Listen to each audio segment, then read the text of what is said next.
Lava hakunifuata kuniomba mimi nataka kutoka.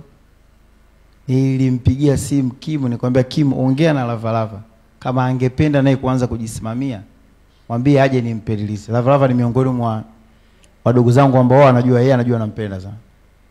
Na watu nje wanatengeneza pa mtazamo kwamba lebo ya Wasafi push si Lava. Hapana. Unajua sisi tunafanya kadri Mwenyezi Mungu atubariki. Lakini mengine ya Mwenyezi Mungu. Inawezekana mtu kampush kadri unavyoweza, kama Mwenyezi Mungu mwenyewe anaona hapana, natakiwa hapa afu baadaye aende hivi. Hata ufanyeje? Hawezi kuwa mnachotaka nyinyi. Ni kijana na talent Lava, anaimba vizuri, yani anajuhudi, anaweza creative, anajituma. Nilikuwa niko naye nyumbani pia jana. Lava niko naye mara nyingi sana, watu wasichokijua. Nikamwambia Kim kama Lava pia kama yuko ameisha kwa psychological anataka na yeye pia kujisimamia, aje mdogo wangu nitampa free release na yeye. Nimeshina vizuri. Hajaye kunivunjia heshima Lava, hajaye kunikosea adabu. Tumeishi kwa kupendana, kwa kubebana kwenye hali na mali. Wakaja Lava, kazungumza naye kama mdogo wangu mimi nakupenda, sitaki unipata shilingi 10.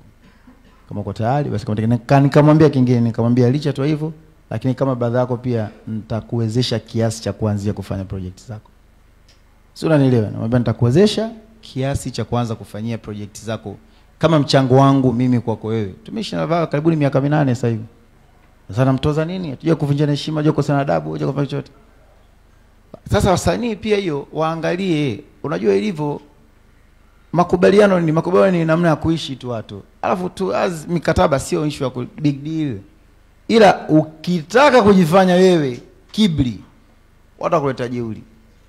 Ndio inakuwa ipo hivyo tu.